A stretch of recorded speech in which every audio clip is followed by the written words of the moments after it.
Sa ngalan ng Ama at ng Anak at ng Espiritu Santo, Amen. ang pagpapala ng ating Panginoong Heso Kristo, ang pag-ibig ng Diyos Ama, at ang pakikipagkaisa ng Espiritu Santo, naway sumainyong lahat. At sumainyo rin.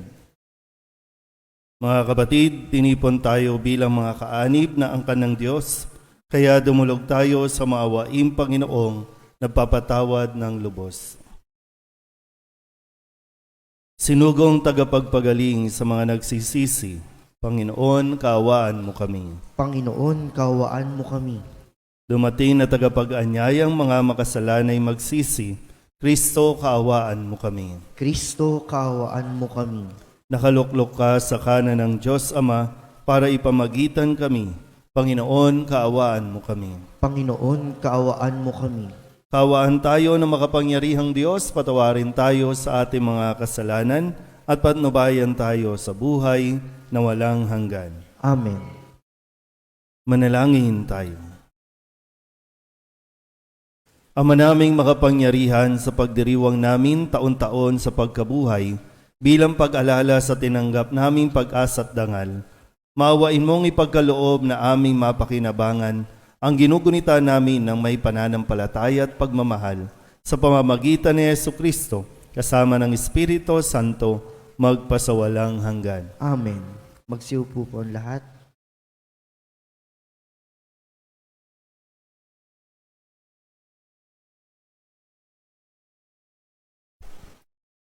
Pagbasa mula sa mga gawa ng mga apostol. Noong mga araw na iyon, inggit na inggit ang pinakapunong saserdote at ang mga kasamahan niya na kaanib ng sekta ng mga Saduseyo. Kaya't kumilos sila. Tinakip nila ang mga apostol at ibinalanggo. Ngunit kinagabihay, binuksan ng anghel ng Panginoon ang bilangguan at inilabas sa mga apostol. Sinabi nito sa kanila, "Pumaroon kayo sa templo at mangaral tungkol sa bagong pamumuhay na ito." Sumunod naman ang mga apostol, kaya't nang magbubukang liwayway, pumasok sila sa templo at nagturo. Nang dumating ang pinakapunong saserdote at ang mga kasama niya, tinawag nila ang lahat ng matatanda ng Israel sa pulong ng buong Sanhedrin. Ipinakuha nila sa bilangguan ang mga apostol. Ngunit, pagdating doon ng mga bantay, wala na ang mga iyon. Kaya't nagbalik sila sa Sanhedrin at ganito ang ulat. "Nakita po namin na nakasusing mabuti ang bilangguan at nakatayo ang mga bantay. Ngunit nang buksan namin, wala kaming nakitang tao sa loob." Nabahala ang mga punong saserdote at ang kapitan ng mga bantay sa templo nang marinig ito. At di nila maubos maisip kung ano ang nangyari sa mga apostol. Ngunit may dumating at nagbalita sa kanila, "Ang mga lalaking ikinulong ninyo ay naroon sa templo at nagtuturo sa mga tao." Kaya't ang kapitan ay pumunta sa templo kasama ang kanyang mga tauhan. Isinama nila ang mga apostol, ngunit hindi gumamit ng dahas dahil sa pangambang sila'y batuhin ng mga tao. Ang salita ng Diyos. Salamat sa Diyos. Salmong tugunan ay ating mong tutugon. Dukhang sa Diyos tumatawag, ang kanyang inililigtas. Dukhang sa Diyos tumatawag, ay kanyang inililigtas. Panginoy aking laging pupurihin, sa pasasalamat di ako titigil. Aking pupurihin kanyang mga gawa, kayong naaapi, makinig, matuwa. Tugon. Dukhang sa Diyos tumatawag, ang kanyang inililigtas. Ang pagkadakila niya ay ihayag, at ang ngalan niya ay purihin ng lahat. Ang aking dalangi dininig ng Diyos, nawala sa akin ang lahat kung takot. Tugon. Dukhang sa Diyos tumatawag, ang kanyang inililigtas. Nagalak ang aping umasa sa kanya, pagkat di nabigo ang pag-asa nila. Tumawag sa Diyos ang walang pag-asa. Sila'y iniligtas sa hirap at dusa. Tugon. Dukhang sa Diyos tumatawag ang kanyang inililigtas. Anghel yaong bantay sa may takot sa Diyos. Sa mga panganib, sila'y kinukupkop. Ang galing ng puon hanaping masikap. Yaong nagtiwala sa kanya't naligtas ay maituturing na taong mapalad. Tugon. Dukhang sa Diyos tumatawag ang kanyang inililigtas. Tumayo po ang lahat.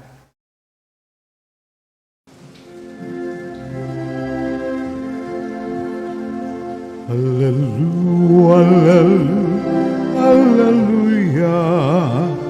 hallelujah, hallelujah. Purihin ang Diyos. Hallelujah.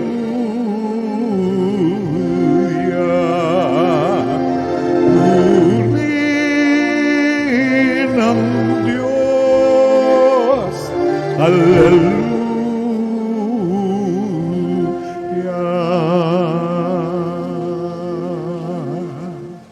Sumainyo ang Panginoon. At sumainyo rin. Ang mabuting balita ng Panginoon ayon kay San Juan. Papuri sa iyo, Panginoon. Gayon na lamang ang pag-ibig ng Diyos sa sanlibutan, kaya ibinigay niya ang kanyang bugtong na anak upang ang sumampalataya sa kanya ay hindi mapahamak, kundi magkaroon ng buhay na walang hanggan. Sapagkat sinugo ng Diyos ang kanyang anak, hindi upang hatulang maparusahan ang sanlibutan, kundi upang iligtas ito sa pamamagitan niya. Hindi hinahatulang maparusahan ang nananampalataya sa bugtong na anak ng Diyos, ngunit tinatulan ng parusahan ang hindi nananampalataya sa Kanya. Hinatulan sila sapagkat naparito sa sanlibutan ang ilaw, ngunit inibig pa ng mga tao ang dilim kaysa liwanag, sapagkat masama ang kanilang mga gawa. Ang gumagawa ng masama ay ayaw sa ilaw at hindi lumalapit dito upang hindi mahayag ang kanyang mga gawa. Ngunit ang namumuhay sa katotohanan ay lumalapit sa ilaw. Sa gayon, nahayag na ang kanyang mga ginagaway pagsunod sa Diyos. Ang mabuting balita ng Panginoon. Panginoong Hesukristo. Isang mapagpalang araw po sa inyong lahat. Ngayon po ay Miyerkules para sa ikalawang linggo ng Pasko ng Pagkabuhay at ating pong binabalikan ang kwento ng tagpo ni Nicodemo at ni Jesus. At ngayon, ipinapaliwanag ni Jesus kay Nicodemo itong pahayag tungkol kay Kristo na dahil sa pag-ibig ng Diyos. Gayon na lamang ang pag-ibig ng Diyos sa sanlibutan, kaya ibinigay ang kanyang bugtong na anak upang ang sumampalataya ay hindi mapahamak, kundi magkaroon ng buhay.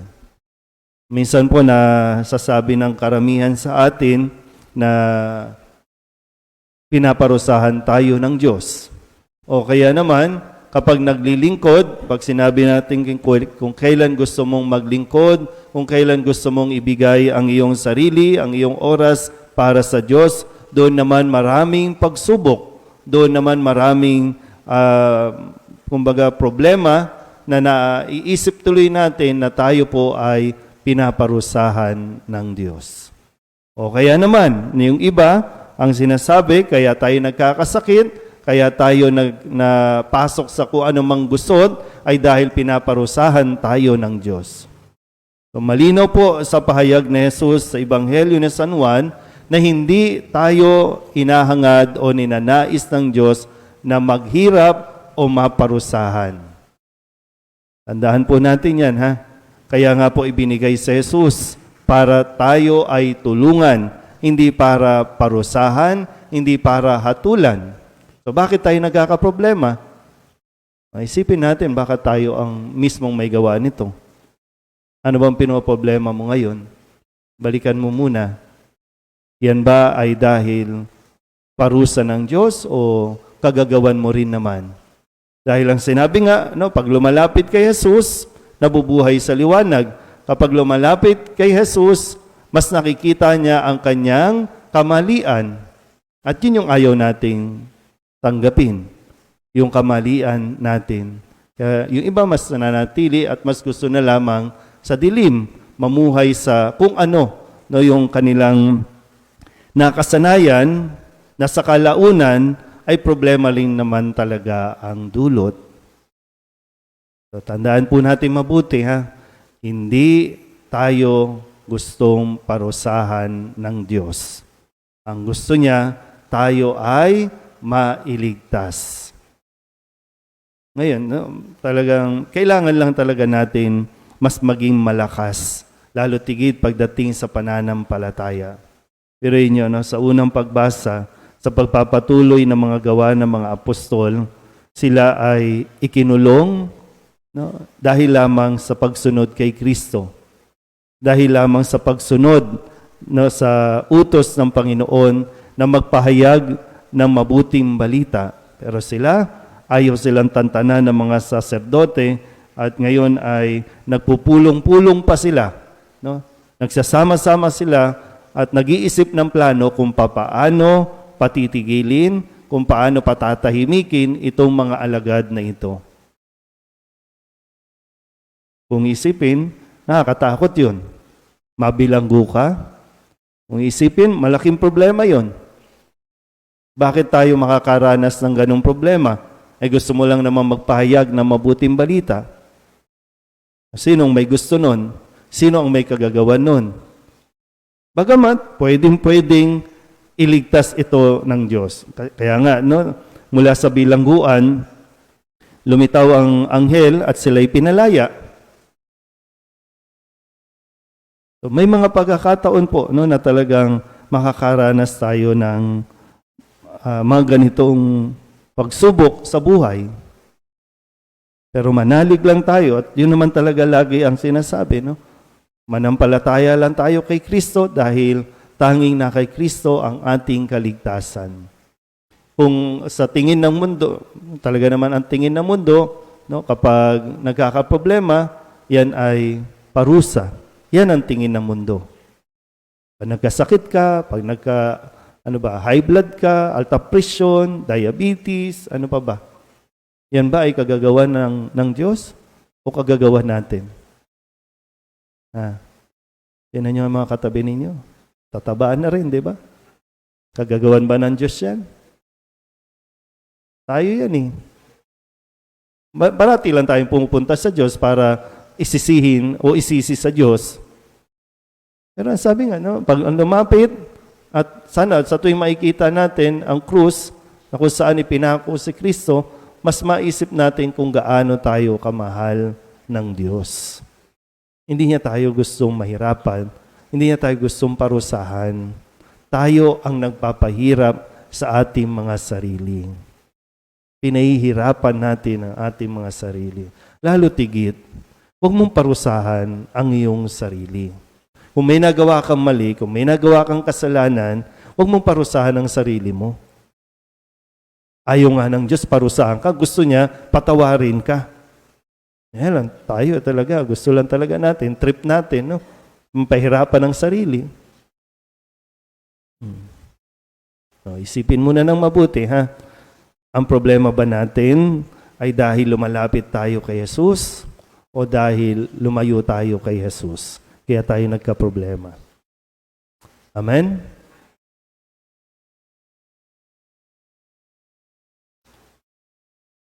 Taglay ang pagtitiwala, ilapit natin ang ating mga alalahanin sa Diyos, Ama na labis na nagmahal sa mundo, kaya't ibinigay ang kanyang bugtong na anak upang hindi mawala ang mga naniniwala sa kanya, bagkus ay magkaroon ng buhay na walang hanggan. Ang ating pong itutugon, sa ngalan ni Jesus, basbasan mo kami. Sa ngalan ni Jesus, basbasan mo kami.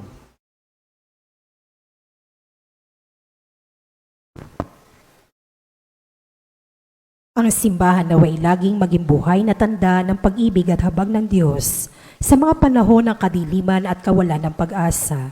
Manalangin tayo sa Panginoon. Sa ngalan ni Jesus, basbasan mo kami. Ang ating pamumuhay naway maipadama natin sa kapwa ang pag-ibig ng Diyos sa pamamagitan ng ating mga ginagawa.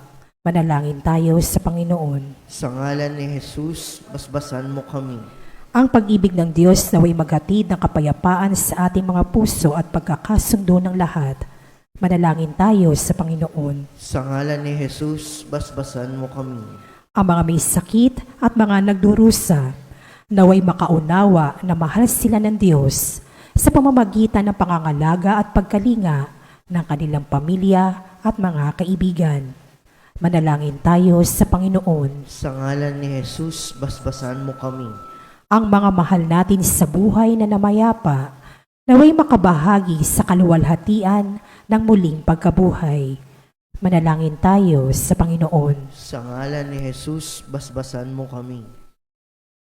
Idulog din natin sa Panginoon ang ating mga personal na kahilingan at mga panalangin para sa ating mga pamilya, kasama ang lahat ng mga kahilingan ng mga nanonood sa online, lahat ng mga misang pasasalamat, espesyal na intensyon at mga kaluluwa na inihiling na ipagdasal sa misang ito.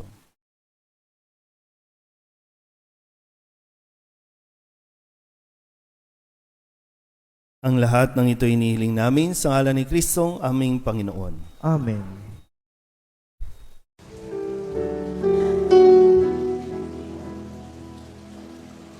Tubig ng buhay, paglalakbay, patungo sa bagong buhay. O Jesu Kristo, aming gabay, basbasan mo ang aming alay. Bukal ng liwanag, nagbibigay ilaw sa mga bulan. Kami lumalapit sa iyong batis upang makakita. Tubig ng buhay, paglalakbay, patungo sa bagong buhay. O Jesu Kristo, aming gabay, basbasan mo ang aming alay. Basbasan mo ang aming alay. Manalangin kayo mga kapatid upang paghahain natin ikalugdan ng Diyos sa mga makapangyarihan. Tanggapin nawa ng Panginoon itong paghahain sa iyong mga kamay, sa kapurihan niya at karangalan sa ating kapakinabangan at sa buong sambayanan niyang banal. Ama naming lumikha sa paghahain ng banal na pagpapalitan ng iyong mga kaloob at ng aming alay, kami pinapagsasalo mo sa iyong buhay na namumukod tangi at walang kapantay. Ipagkaloob mo ang aming pakikinabang sa iyong pakikisamang aming maaasahan ay siya ring umiral sa aming pamumuhay araw-araw sa pamamagitan ni Yesu Kristo kasama ng Espiritu Santo magpasawalang hanggan. Amen. Sumainyo ang Panginoon. At sumainyo rin. Itaas sa Diyos ang inyong puso at diwa. Itaas na namin sa Panginoon. Pasalamatan natin ang Panginoong ating Diyos. Marapat na siya ay pasalamatan. Ama naming makapangyarihan, tunay ngang marapat na ikaw ay aming pasalamatan. Ngayong ipinagdiriwang ang paghahain ng Mesiyas, ang maamong tupa na tumubos sa aming lahat. Sa paghahain ng sariling buhay at sa pagkabuhay ng anak mong mahal, nabuksang ganap ang iyong tahanan at kaming pinaghaharian mo'y naging kasambahay. Sa pagkamatay niya sa krus, nalupig ang kamatayan. Sa kanyang pagkabuhay, naging buhay siya ng tanan. Kaya kaysa ng mga anghel nagsisiawit ng papuri sa iyo, nang walang humpay sa kalangitan, kami nagbubunyi sa iyong kadakilaan.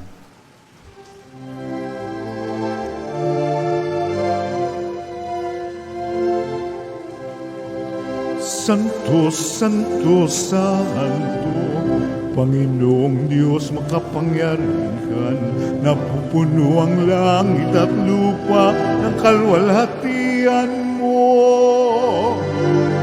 Hosana sa kaitaasan,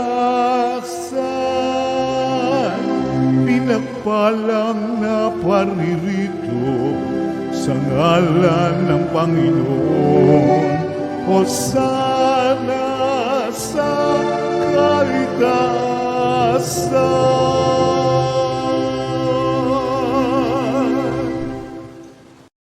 Ama naming banal, ikaw ang bukal ng tanang kabanalan.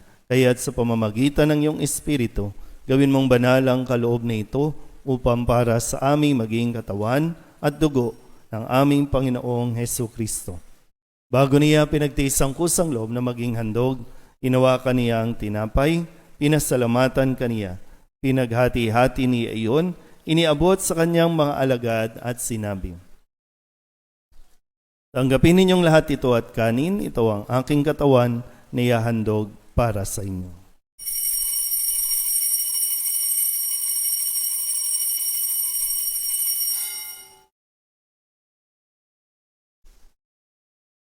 Gayun din naman nang matapos ang hapunan, hinawakan niya ang kalis, muli kaniyang pinasalamatan.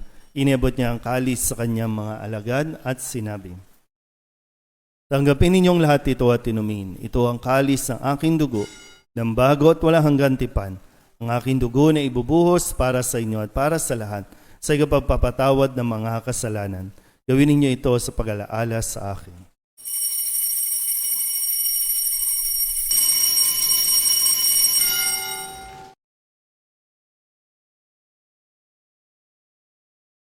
Ipagbunyi natin ang misteryo ng pananampalataya. Si Kristo'y namatay, si Kristo'y nabuhay, si Kristo'y babalik sa wakas ng panahon.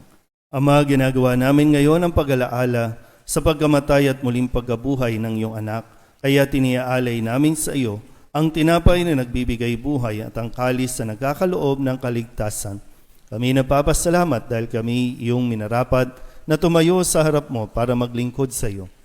Isinasamo namin kaming magsasalo-salo sa katawan at dugo ni Kristo ay mabuklod sa pagkakaisa sa pamamagitan ng Espiritu Santo. Ama, lingapin mo ang iyong simbahang laganap sa buong daigdig. Puspusin mo kami sa pag-ibig kay San Francisco na aming Papa at ni Jose na aming Obispo at ng Tanang Kaparian. Alalahanin mo rin ang mga kapatid naming nahimlay na may pag-asang sila'y muling mabubuhay, gayon din ang lahat ng mga pumanaw. Kawaan mo sila at patuloyin sa iyong kaliwanagan. Kawaan mo at pagintapating kaming lahat na makasalo sa iyong buhay na walang wakas. Kaysa ng mahal na Birhen Maria na Ina ng Diyos, ng kabiyak ng puso niyang sa San Jose. Kaysa ng mga apostol at ng lahat ng mga banal na namuhay dito sa daigdig ng kalugod-lugod sa iyo. May pagdiwang nawa namin ang papupuri sa ikararangal mo sa pamamagitan ng iyong anak na aming Panginoong Hesu Kristo. Sa pamamagitan ni Kristo, kasama niya at sa Kanya, ang lahat ng parangal at papuri ay sa iyo, Diyos amang makapangyarihan, kasama ng Espiritu Santo, magpasawalang hanggan. Amen, amen, amen. Amen, hallelujah.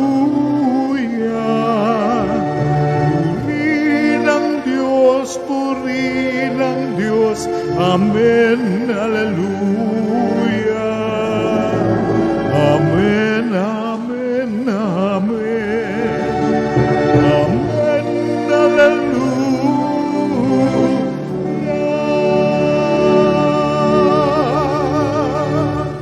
Buong kababaang loob tayong tumawag sa ating Panginoon ng Ama namin. Ama namin, sumasalangit ka, sambahin ang ngalan mo, mapasa amin ang kaharian mo, sundin ang loob mo dito sa lupa para nan sa langit. Bigyan mo kami ngayon ng aming kakanin sa araw-araw at patawarin mo kami sa aming mga sala para ng pagpapatawad namin sa nagkakasala sa amin at huwag mo kaming ipahintulot sa tukso at iadya mo kami sa lahat ng masama. hinihiling namin kami iadya sa lahat ng masama, pagkalooban ng kapayapaan araw-araw, iligtas sa kasalanan at ilayo sa lahat ng kapahamakan, samantalang aming pinananabikan ang dakilang araw ng pagpapahayag ng tagapagligtas naming si Hesu Kristo. Sapagkat iyo ang kaharian at ang kapangyarihan at ang kapurihan magpakailanman. Amen.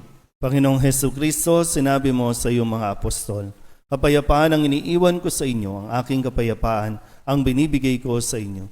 Tunghayan mo ang aming pananampalataya at huwag ang aming mga pagkakasala. Pagkalooban mo kami ng kapayapaan at pagkakaisa ayon sa iyong kalooban, kasama ng Espiritu Santo, magpasawalang hanggan. Amen. Ang kapayapaan ng Panginoon ay laging sumainyo. At sumainyo rin. Magbigayan po tayo ng kapayapaan sa isa't isa. Kordero ng Diyos na nag-aalis ng mga kasalanan ng sanlibutan, maawa ka sa amin. Kordero ng Diyos na nag-aalis ng mga kasalanan ng sanlibutan, maawa ka sa amin. Kordero ng Diyos na nag-aalis ng mga kasalanan ng sanlibutan, ipagkaloob mo sa amin ang kapayapaan.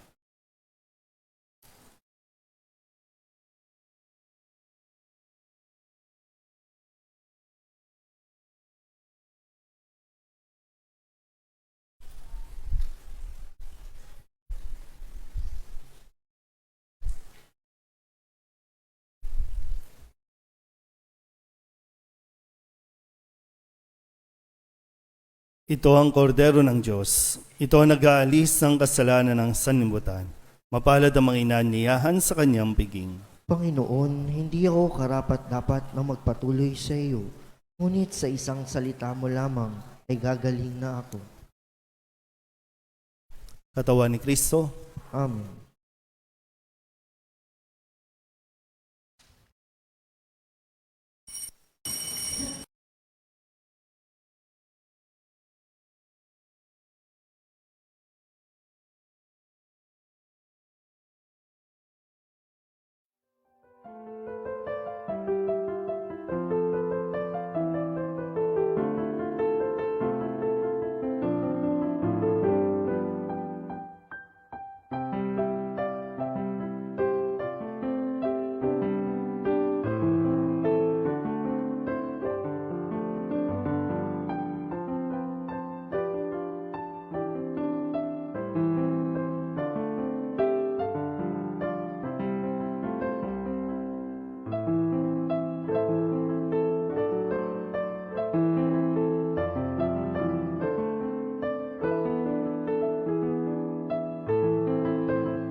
manalangin tayo. Ama namin mapagmahal, manatili kang kapiling ng iyong sambayanan, na ngayoy pinapakinabang mo sa iyong sariling buhay, at gawin mong kami pasulong na makahakbang mula sa dati naming pagkamakasalanan patungo sa pagbabagong nagdudulot ng iyong kabutihan sa pamamagitan ni Jesucristo kasama ng Espiritu Santo magpasawalang hanggan. Amen. Sumainyo ang Panginoon At sumainyo rin. at papalain kayo ng makapangyarihang Diyos, Ama at Anak at Espiritu Santo. Amen. Tapos sa banal na misa, humayo tayo sa kapayapaan ni Kristo. Salamat sa Diyos. Magandang umaga po.